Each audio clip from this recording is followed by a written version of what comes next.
Hi, I'm Terry Murphy with Realty Times Women in Business, Women in Real Estate, and in the men's room with Murph and the founder of Women's Wisdom Network. And today we have a great man in the men's room, and his name is Cleve Gaddis. He's a regular on realtytimes.com for women in real estate and in business. He started out selling vacuum cleaners door to door in a tough Chicago market and has managed to lead the most profitable teams ever. I mean, I know those teams, they're amazing. He's the master coach and speaker and trainer with Workman Success Systems.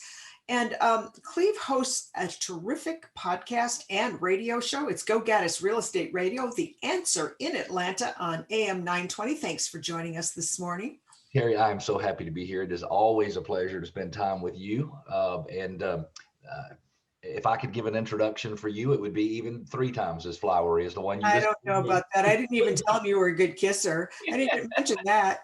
Well, I'm still working. I'm still working You're on still working on that. I love to tease. I'm hoping that's one of my 2021 goals is to be a better kisser. I wanted to have a little fun this morning because everybody's so heavy with everything that's going on.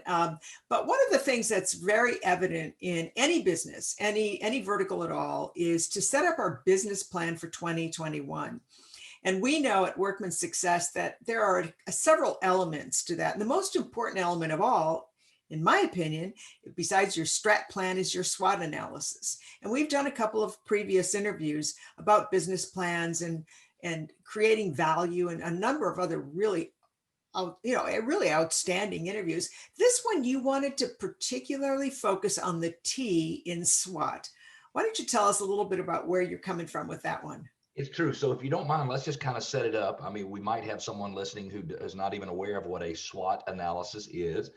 And the SWOT, SWOT, stands for strengths, weaknesses, opportunities, and threats. And we're going to get to that T in just a minute. But the strengths and the weaknesses are all internal. So if we could maybe discuss a couple of things that would be applicable to pretty much everybody out there. So the strengths are internal, which means, Terry, if you're completing the SWOT analysis, you're doing the strengths that you personally have. And one of the things I think people forget, or people maybe they don't even know in the first place, Terry, is that every strength has a corresponding weakness. Now, that's an interesting analogy. I don't know that anyone's ever explained that quite that way. Well, let's just think about this. So let's take your average real estate salesperson. They are really good at communicating and making connections and having fun and creating great experiences. What might be the potential weakness that would go with that? If they love life in general, they might not love what?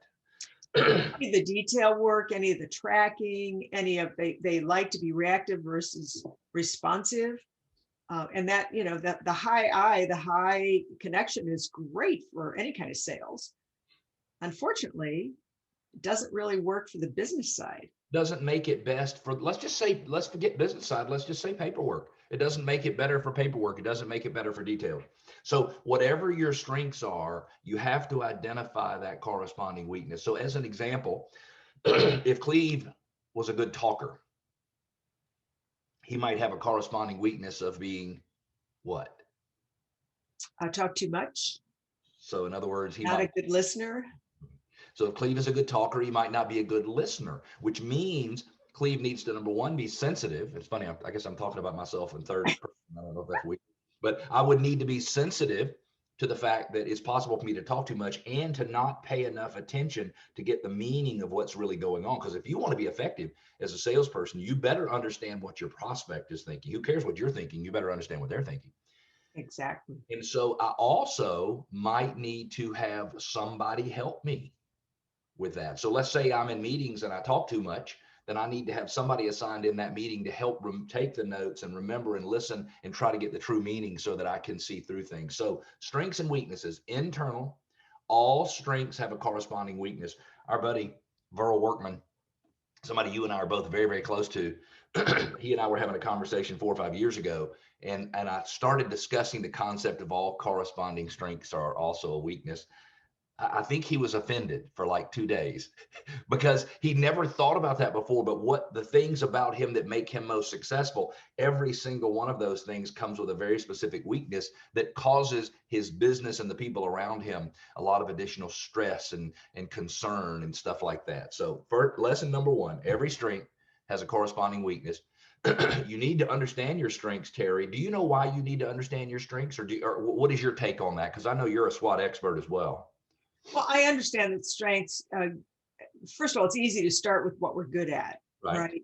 That's And, true. and because there's a corresponding side to that, most of us, we don't think about the fact that that is fixable or solution oriented. Mhm, mhm, And so we look at it, we tend to not want to talk about it because makes us less than perfect. mhm. But when in fact, it gives opportunity for us to look at the other sides of how other people's behavioral styles are, what their core values, not their core values, their core competencies are, Right. and we can hire to that. You are so very right. But so if I want if if I was doing a SWOT analysis with Terry Murphy and I wanted her to feel in harmony with life and to feel like, man, I've got some balance and man, I'm really rocking and rolling and making some progress, then I have to make sure that she understands, that you understand that you have to spend time in your strengths, meaning you have to spend time doing the things you are good at. So give me an example of something, Terry, that you think is a big strength for you. I'm fascinated with communication and interviews. So I would say one of the strengths for you is you pick a subject, right? And then you research, and you come up with this amazing different way of looking at things. But so if your strength is doing research, a weakness with that might be that you don't always help everybody tie it together in a real world environment or whatever it might be. So you got to spend time in your strength. You got to spend time doing what it is that you love to do because it will make you enjoy life better. It could be something that contributes to your level of excitement about every day. Let's say if you spend time in your strengths, you'll be more excited when you get up in the morning. And so everybody needs to spend time in their strengths, understand their corresponding weaknesses, and make sure that you have time to spend in your strengths and you have something in place to offset those weaknesses. I think that's a really good point because what happens when as master coaches, when we work with our clients and they look at those weaknesses, they they feel less than because it's a weakness when they don't understand that it's just part of the balance. And when you understand, when you think about your weaknesses, they become a burden because you go like, oh, I just can't do math and I can't do this and I'm bad at directions, which makes you have stress when in fact it's a solution oriented opportunity. It is, and we can flip it around. Every weakness has a corresponding strength. So if Well, I someone like that. I if like that a someone is lot. if someone is introverted, then maybe they're a better listener. Maybe they have more empathy. Maybe there's things they do that naturally make them connect better with the world around them. So if you want to start with your weaknesses and just flip back into the strength, because you will find that they are there. And I think if you look at the strengths and weaknesses this way, it will make all the difference in the world. And I know this was not an SW uh, session, but we spent a lot of time on strengths and weaknesses. Can we move to the external Please issues on do. the SWOT analysis? So the external, we have the opportunities and the threats. The opportunities, or my definition, is what opportunities are there in the market that are presented by the market, that are in place currently because of market forces, that are just whatever. The threats are, what are the threats of the market? Meaning, what is happening in the world today that has a good chance of changing the direction of your business, of possibly pushing your sales down, of allowing other companies to get in and take some of your market share. And I really would like to focus specifically on the threats piece. So if we took today's market, Terry, what do you think um, people might consider a big threat in the market today? In this very moment, Correct. I'm sure they're concerned about interest rates because of the new administration, what's going to happen next year. Okay. It's kind of an unknown. Okay. So we have interest rates. Is there anything else? Would anybody be concerned at all with inventory? Well, that's an interesting subject, because we interviewed you before about inventory, and yeah, inventory might be an issue, but I don't think see that as a threat. And So, but I'm just going to throw this out there. I think your average real estate agent who's out there trying to oh, find, totally, they totally. consider that a total threat. I don't have any inventory, so I cannot find homes for buyers. So let's just take those two and Okay. let's put those in there as a threat. So here's the note I would love everybody to get. And this is what I try to do when I look at threats in my own personal life, in my own business, when I do consulting and coaching with people. What are the threats in the market, and what marketing messaging can be created around those threats? So I Uh, want you to think about this for just a minute. If you're trying to figure out what might be a hot topic in today's world, and let's just take your first one of interest rates. That's not just a hot topic for real estate agents. That's a hot topic for everybody across the country, everybody all over the world, actually. And so, how could you use marketing messaging to help people understand? Now, the threat is that interest rates will go up, right? That's the concern, is that interest rates will go up. The threat is, for some people, that interest rates have created such a strong demand in the market that they can't find a house to buy. And that winds up being a real problem. And so if we look at it and we say, okay, well, we're trying to message to that threat. We're trying to have a marketing message to the threat.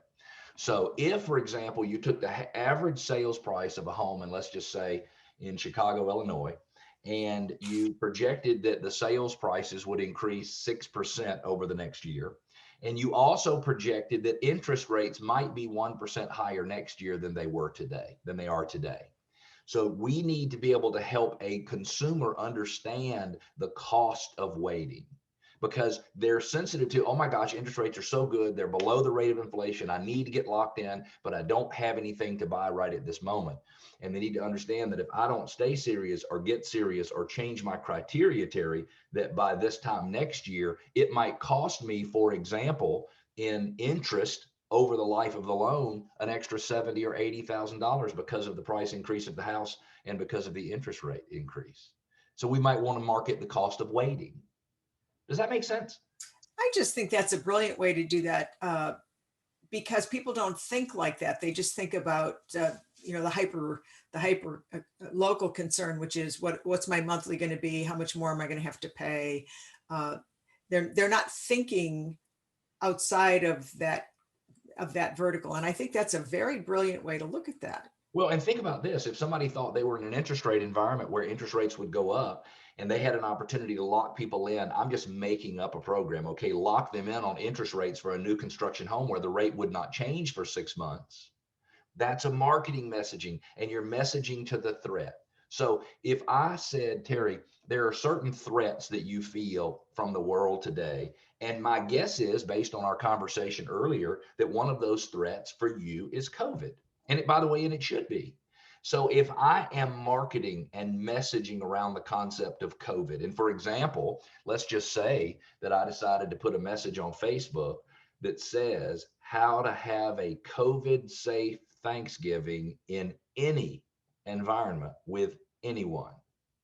Now, I'm not saying I could use that messaging because I wouldn't know how to follow that up. I wouldn't know how to tell people what to do. But the point is if you are having some increased sensitivity as a consumer to it, and then I message to it, you feel like I'm talking directly to you. And you get the engagement because it's relevant and it's critical to them. Not everybody's going to read that. And so, what a great perspective on how to message to threats. Well, and I think, Terry, that it will apply to any threat. Now, if you have a threat, for example, like you have things going on in your personal life or things like that, those could certainly be external threats, and you wouldn't necessarily want to message to those. But let's take the inventory example. So I work with a group in Orange County, a team, that's an amazing team. And, they have inventory problems just like everybody else has inventory problems. And so we decided that we would do some messaging that basically says, if you've lost out on multiple homes you've tried to purchase in the last 6 months, click here for 12 ways to win in multiple offer situations. And so what happens, they create a landing page, they've got, and it's just starting, so they got just a little lead flow, but you're finding someone who, number one, has lost out on houses they've tried to buy in the last 6 months, which would be a good person to identify as a prospect for buying a house. And number two, they are exchanging their name, contact information, email for the 12 or 13 or whatever steps it is in how to win in multiple offer situations. And I think there are endless opportunities for that in real estate.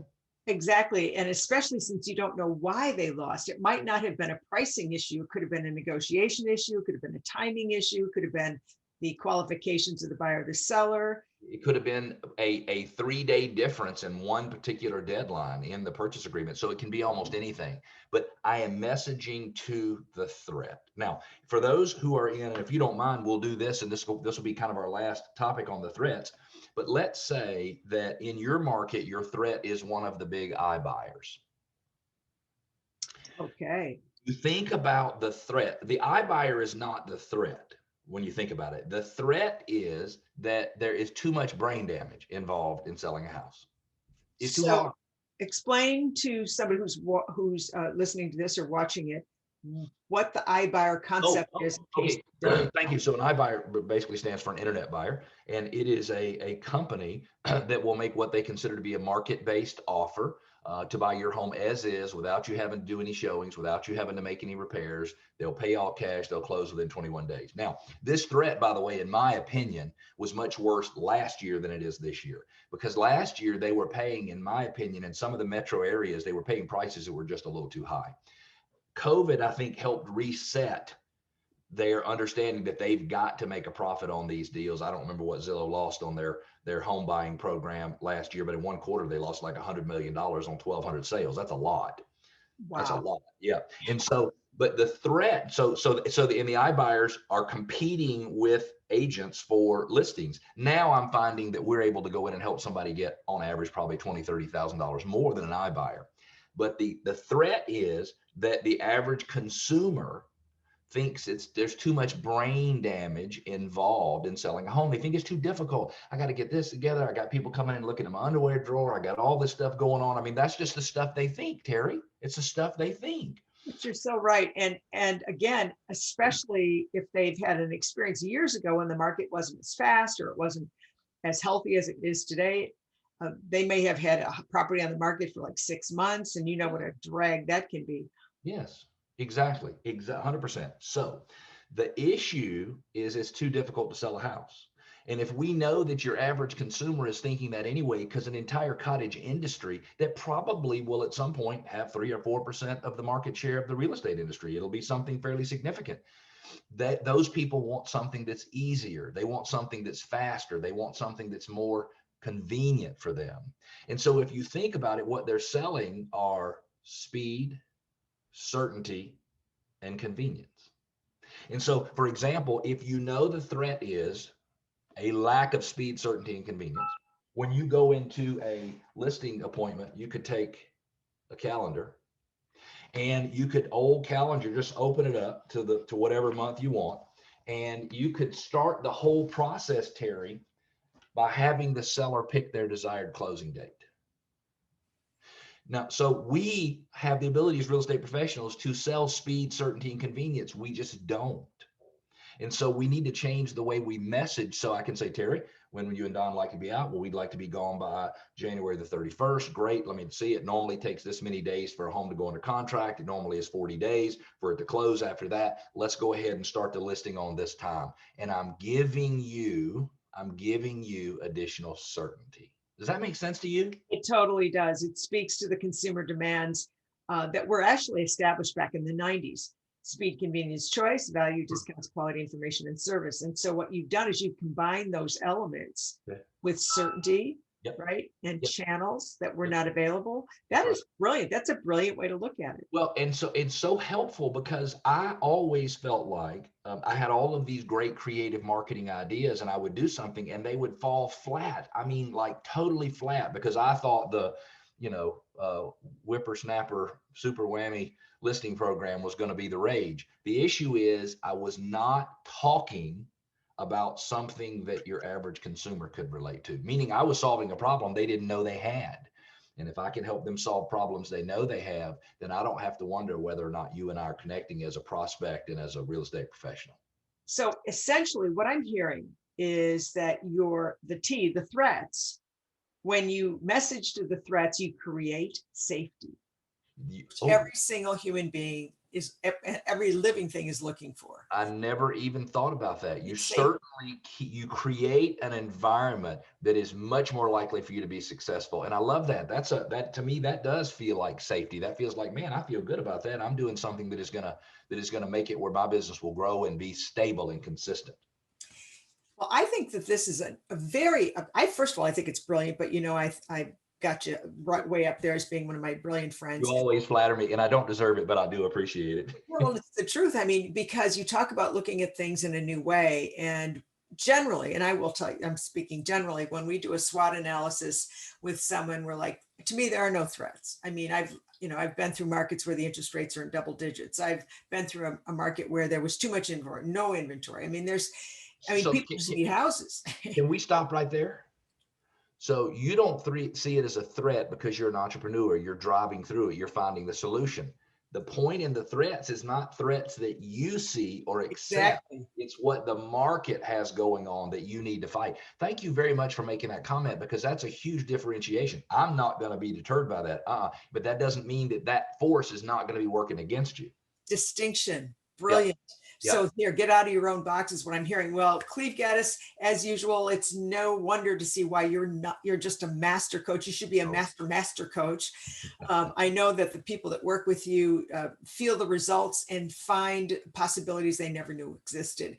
Now, how would people reach you to either speak or consult? Because I know that you you're brilliant at working with small family-owned businesses and to help them find profitability and harmony and setting up operational excellence. Tell us the best way to reach you. Easiest way is just send me an email, Cleve, and that's short for Cleveland. It's CLEVE at workmansuccesssystems.com.